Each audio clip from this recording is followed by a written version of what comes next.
My name is Scott Neigh, and this is Talking Radical Radio.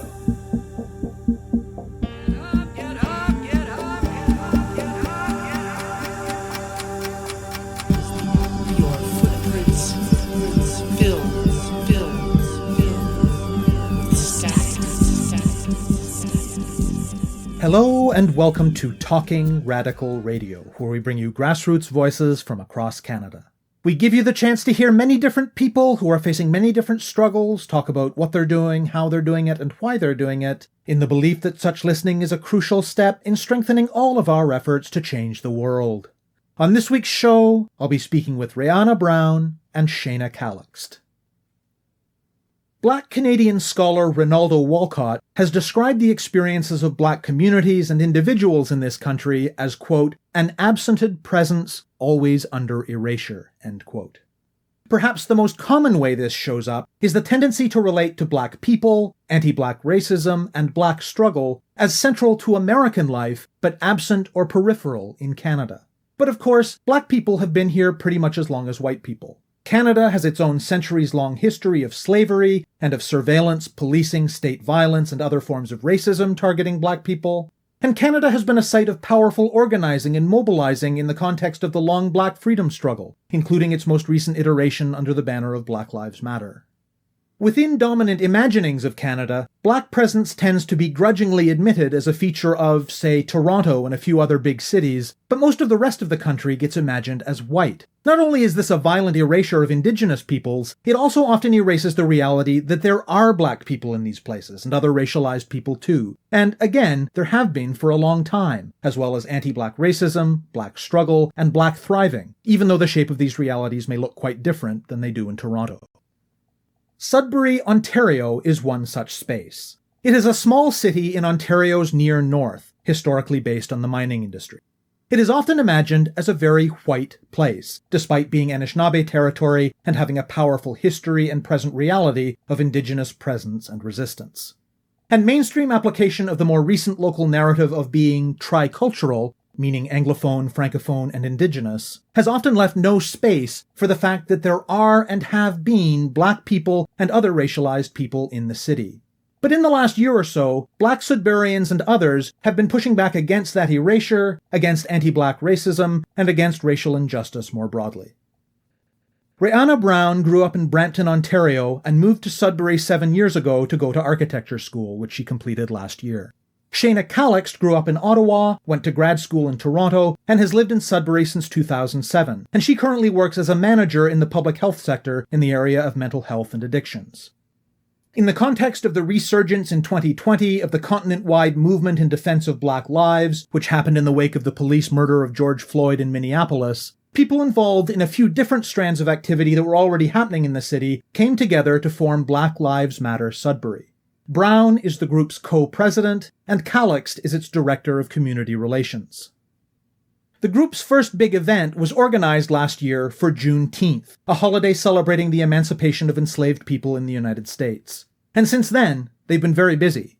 Their work has included engaging with local government and promoting the idea of reallocating some resources from policing to community supporting services. They've done numerous presentations to community organizations and in schools and post-secondary institutions about racial justice and the struggle for Black lives. They've collaborated with local artists and arts festivals, which has resulted in an exhibition, a ground mural, a short documentary film, and more. They're having conversations about how to create spaces in the city focused on healing and wellness for Black people. And in addition, an important priority for the group is building solidarity between Black and Indigenous people in the city. Their most ambitious event to date will be happening on February 27th and 28th. Called Here to Stay Baby, a Northern Intersectional Caucus, it will feature panels on topics like defunding the police, queer experiences in the North, Black Indigenous solidarity, the rise of fascism in Northern communities, and Black experiences of higher education. I speak with Brown and Calixte about what the struggle for Black lives looks like in Sudbury, and about their upcoming event. My name is Shana Calixte, and my pronouns are she and her. I'm originally from what we now call Ottawa, but spent some time in Toronto, or what we call Toronto, and moved to Nswakamok, what we now call Sudbury, back in 2007.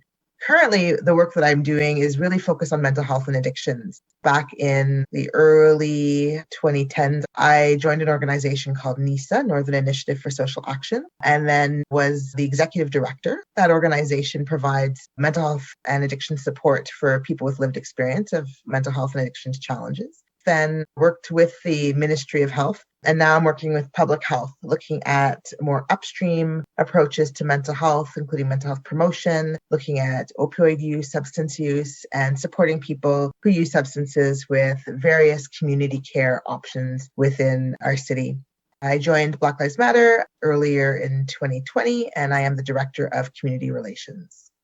Hi, my name is Rihanna Brown. I am one of the co-presidents of Black Lives Matter Sudbury. I'm originally from Brampton, Ontario, but I moved to Sudbury about 7 years ago to attend the then new MacEwan School of Architecture. And then this past year, I just finished my Master's of Architecture at the school. I was studying the architectural segregation of Chicago. And through that research, I got really interested in the intersection of art and activism or artivism. And then as the summer progressed, I saw there was a lot of demonstrations happening in Sudbury, and I decided to get involved with our Juneteenth rally being the first one where I spoke. And then from there, I joined Black Lives Matter.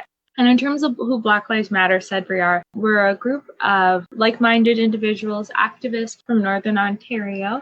We talk about systemic justice and systemic change.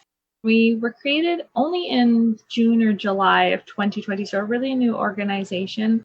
This event that we are working towards is our Here to Stay Baby, a Northern Intersectional Caucus. And the idea of this event was to create an intersectional, inclusive event, a series of 8 panels where we would talk about the experience of marginalized individuals in Northern Ontario.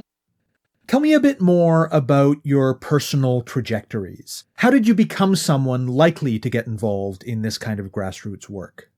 An early memory of mine when I think about racial justice. Back when I was in elementary school, my vice principal's name was Jean Trickey. And Dr. Jean Trickey is a well-known Canadian who helped desegregate one of the early schools in Ontario. And she was my vice principal. I didn't know that at the time. I was 8, 9, 10 years old. But every Martin Luther King Day, she brought myself and a group of Black folks in Ottawa to the Eternal Flame, where we sang "We Shall Overcome." And I got to speak a little bit about, being a young Black girl living in Ottawa, surrounded by this Caribbean community, but realizing, what it meant to be a young Black girl in Ottawa in the 1980s.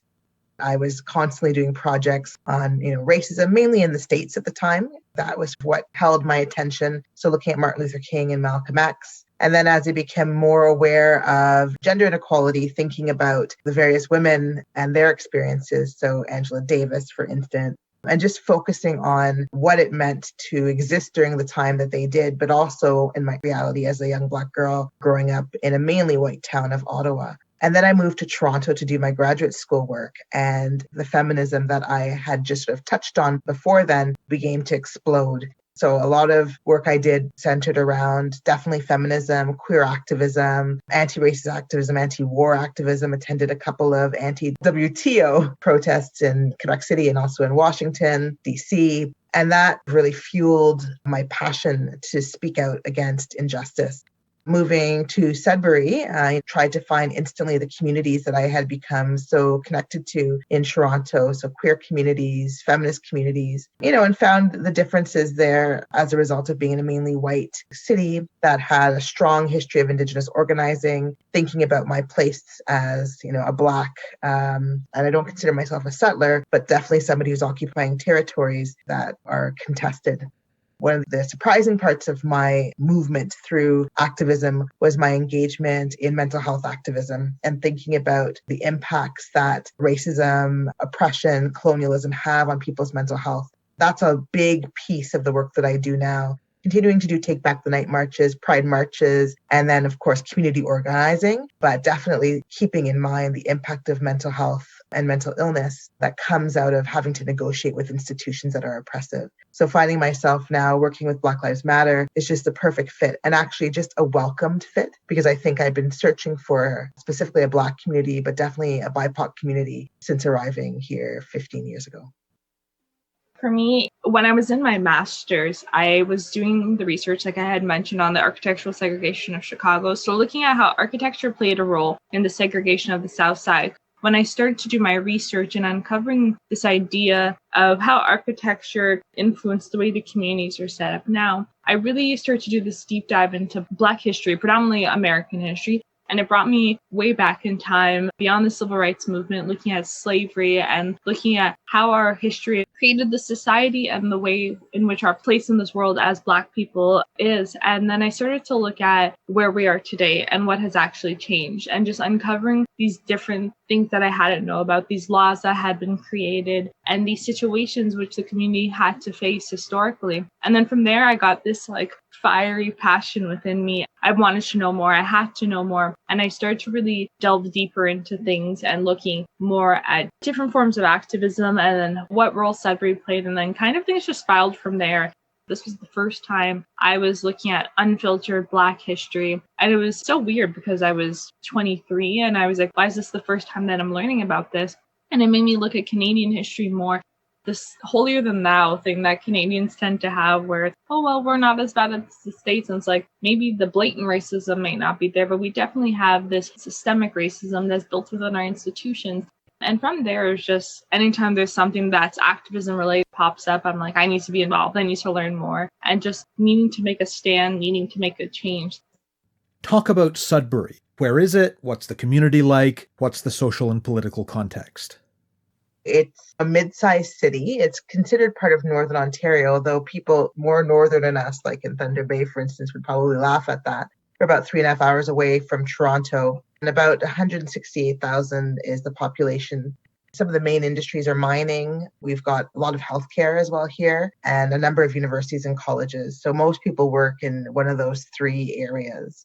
When I arrived, I wasn't sure what to expect. And so what I've come to discover is that we think of ourselves as being a tri-cultural city. So English, French, and Indigenous. And anyone who lives here can tell you that that really is hard for a number of people to stomach because, of course, there is discrimination against Francophones and intense discrimination, racism against Indigenous folks in the city. So this is sort of the backdrop in which we organize, in that we recognize that certain people have less privilege in Sudbury as a result of either not having their first language as English or being Indigenous. But we don't recognize necessarily that there are quite a number of other people who are also living in the city who are experiencing the effects of marginalization because of the mainly white, mainly Anglophone communities that are here. I think the other thing that's also important is that recently there has been an influx of newcomers to our city as a result of what's happening around the world because of imperialism and other such things. So there are a number of people who are here from specifically French-speaking Africa, from parts of South Asia, and they're captured under the category of either refugee or newcomer, for instance. Which I think it's important that more people are recognizing that, we have an influx of people who are going to experience marginalization because of their very obvious difference, because they are obviously racialized as not white. But what it does is that it changes our conversation in the city to not even look at the people who are not necessarily in any of those categories. So our conversations are, I think, many years behind when it comes to talking about anti-racism. So words like multiculturalism continue to pervade our conversations. Cultural differences are words that are often used. Things like racial equity, anti-racism, anti-oppression, racial justice is not the language of the communities here. Black Lives Matter, the work that we do is steeped in a lot of that theory and a lot of that engagement. So it means that the city that has seen itself as a very white city, suddenly changing, has a lot of pushback to some of the ways in which we're trying to interrupt those conversations. Sudbury is a changing space, but it hasn't been an easy change. When I first came here, I remember everybody was asking me, oh, how do you like Sudbury? What's Sudbury like? And I was like, it's really white. Like, having been born in the GTA. That's the Greater Toronto area, where things are so much more diverse. And then coming to Sudbury, and it's very obvious that white people make up the majority here. Sudbury has this very interesting and beautiful arts community, which I think a lot of people don't know. And in BLM, we've played a very big part in doing art recently with certain festivals and stuff this summer. But the arts community here is so beautiful. But even still in that community, there's discrimination. It's a huge area where we still need growth. And I think that we have eons of years to go before we get to a place that's acceptable and safe and respectable for everybody. But I think that definitely the work we're doing with BLM and a lot of the things that were precipitated by 2020, that we're on the way there. How did Black Lives Matter Sudbury take shape last summer? Back in the summer of 2020, there was a few rallies that were held around town. There was a lot of well-known activists in town, folks like Shana and some of our other original members who were there. And they started this organization called Surge, showing up for racial justice, I believe. And then all of a sudden, there was an Instagram page created for Black Lives Matter Sudbury. At the same time, the other co-president, Tara Paquette, her cousin Regis Korchinski-Paquette, who lost her life due to police intervention in Toronto in the end of May of last year, Jakara started to really rally and protest and do demonstrations in regards to that. And then leading up to June, there's this big talk around Juneteenth in the Western world. And everyone was talking about different Juneteenth celebrations or events that were going to happen. And then a bunch of us just kind of were like, let's get involved, let's participate. Because up until that point, I had only been attending demonstrations. I hadn't actually been leading anything. And then Juneteenth came and we just threw this massive event in Sudbury. And there were so many people who turned out and we spoke and we marched in the streets and it was huge. And it was so liberating and incredible to see that many folks come out. First of all, that many Black folks come out, because so frequently we hear there's no Black folks in Sudbury. But it's so not true. There's so many Black people who live in Sudbury. And then on top of that, the amount of allies who showed up and the people who were just showing up to support us. So we did this massive march. And then following that, the group got together and we kept talking about, let's become a BLM chapter. And then from there, we just started having more frequent and more intense meetings, talking about how we could mobilize and create these positive actions within the greater Sudbury area. We started applying to become an official Black Lives Matter chapter. And then before we knew it, we elected a board. We had regular members showing up. And now we're at a point where we meet regularly and we're creating different actions.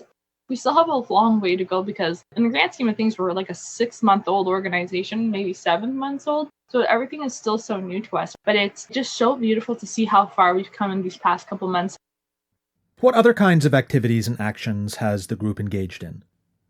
When I look at the work that Black Lives Matter has done, it's really sort of made a presence in our city. So one of the things that Black Lives Matter is quite well known for is around defunding the police. When we first started, we were just trying to get our bearings, right? Trying to think of what would be the most important thing to talk about. And, we were new. A lot of us were new to activism. And so we put out a statement. It didn't actually really matter what we had said.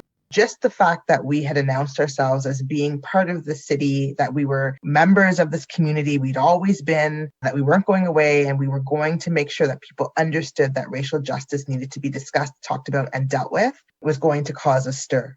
So some of the things that we've done is really educate the community about the presence of Black people in Sudbury, the importance of recognizing racism, to challenge the fact that the way in which we've done things has not really worked. So that does include challenging the police and asking them about the budgets that they have and what supports could be better used with some of that funding. So we did have a presentation to council in September of last year. We had 3 demands, one around art, one around education, and one around defunding the police.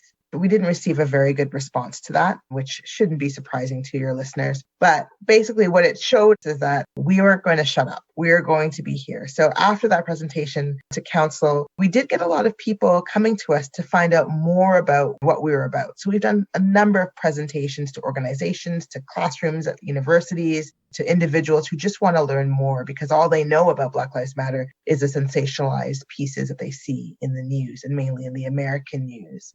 Tonight, we're once again presenting to council who's done an open call around homelessness. And we've inserted ourselves to say that we can't have this conversation about homelessness without real conversations around anti-racism, specifically anti-Black and anti-Indigenous racism. It's been demonstrations on demonstrations, which is kind of our core foundation at the beginning, which is great. But it's important for us to recognize that not everything that we want to achieve can be achieved through a rally or a demonstration. One of the big things that we did this past summer was we did this massive arts collaboration with We Live Up Here. They host Up Here Festival annually in Sudbury. They bring in talented artists and musicians and installation artists, and they invited me to be their guest curator. The main task that I had really was to do Black arts programming. And then another project that we did with Epir, which we recently launched, was a short documentary called Amplify. And it's this beautiful, beautiful short film done by Isaac Bayankula, who's our director of communications. And it's 3 Black women talking about their lives and experiences living in Sudbury in the north. And then another project that we did, which was really exciting, was we did this ground mural. At the time, a lot of organizations were doing these massive ground murals, Black Lives Matter, and like a lot of people across the United States and Canada were doing them, and we decided to do one. But rather than putting Black Lives Matter, we put BIPOC Lives Matter, because like Shana had said, we need to recognize Indigenous solidarity as well as part of the work that we do. And there are Indigenous folks in town who are marginalized as well. There are people of color who are marginalized as well. But aside from that, it's just been taking every day at a time. And there's so many things that arise because a lot of the things that we're doing is just quick reach outs or quick calls to action. Or someone will just send us a message on social media, be like, hey, did you hear this is happening? And we're like, hey, let's draft a statement of solidarity. How can we do a social media action? So a lot of the work that we do is really on the fly, on the day to day. Tell me about the big event you have coming up on February 27th and 28th. The event that we are planning is called Here to Stay, Baby, a Northern Intersectional Caucus. It's 8 panels of amazing folks from across Northern Ontario who are going to be talking about their experiences. The idea is that we really want to elevate these voices of folks that so frequently have been discriminated against, oppressed, and held down, and really give them this safe space, this equitable platform where they can share their experiences with like-minded individuals, but also educate folks in the community. We're employing a local Black artist to do like a design for the event. And we have so many incredible community sponsors who have been coming to support us. And one of the best things I think we're doing with this event is we're creating this booklet. It's going to have all of the speakers and all the panels, but also a description of all the panels, an idea of what the Northern Caucus is, what BLM is, to kind of give folks this like mini resource book talking about who we are and what the intentions are for this. We really wanted to focus on topics that are on the lips of people across Turtle Island. So first of all, we have a panel on policing, talking about not only the experiences of Black people in police, but other marginalized folks in police. So sex workers, queer folks, Indigenous folks.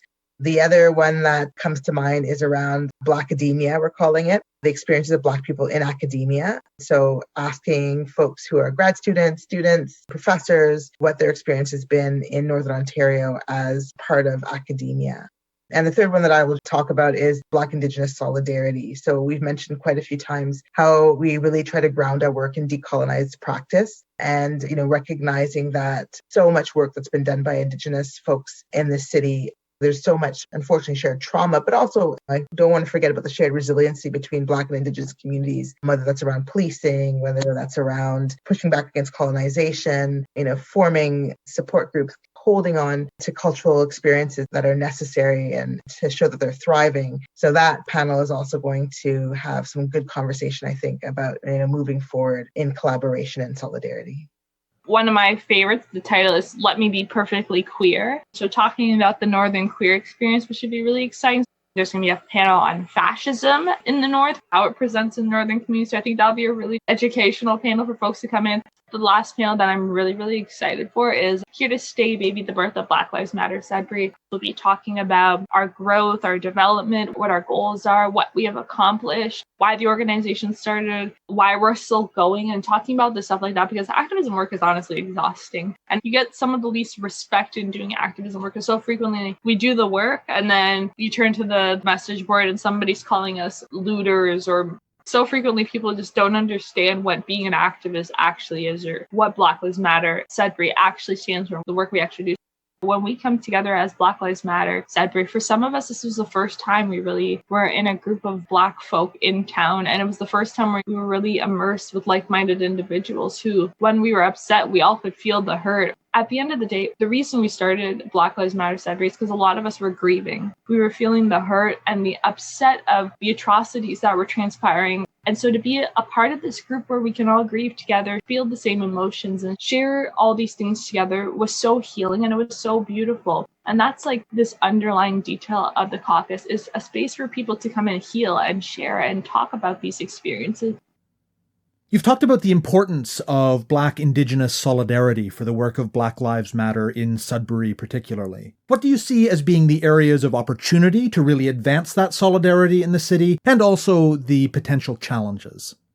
Definitely around policing. that is one area that a good conversation can be held. I think it's a very hard topic to talk about because it's automatically ignored.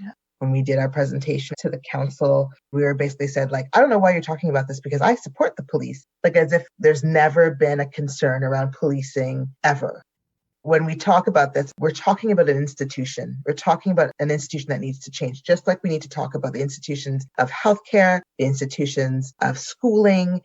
Policing as an institution needs to be changed. We're asking for a very small reduction in the budget, 10% of a $65 million budget. And, the reaction was quite huge. So I think there's definitely a conversation around policing. I think that when we talk about colonization, that is understood in a certain way.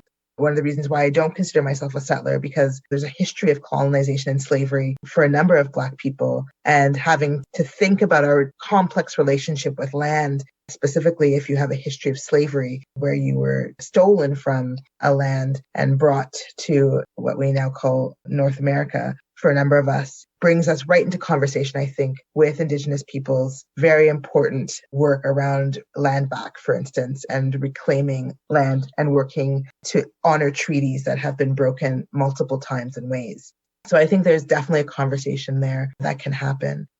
And then there's just this experience of living in brown bodies in a city that has seen brown and Black bodies as being scary and disgusting and all those things. I speak as someone who is currently partnered to an Indigenous man, where we have these conversations about what it means to walk through the world as ourselves and how important it is to think about love and beauty and acceptance from this decolonized perspective. And I continue to hope that we can see those connections moving forward. We've had a number of Indigenous folks show up to our protests, our rallies, speaking in our events. And I think that there is some work we can do as Black people to show up for Indigenous people in this city as well. You have been listening to my interview with Rayana Brown and Shana Calixte of Black Lives Matter Sudbury. To find out more about the group and about Here to Stay Baby and Northern Intersectional Caucus happening on February 27th and 28th, go to blmsudbury.ca. To find out more about Talking Radical Radio, the guests, the theme music, and the ways that you can listen, go to talkingradical.ca and click on the link for the radio show. On the site, you can sign up for email updates or follow us on Facebook, Twitter, iTunes, SoundCloud, and other platforms. I'm Scott Neigh, a writer and media producer based in Hamilton, Ontario, and the author of 2 books of Canadian history told through the stories of activists, published by Fernwood Publishing. Thank you very much for listening, and I hope you tune in again next week.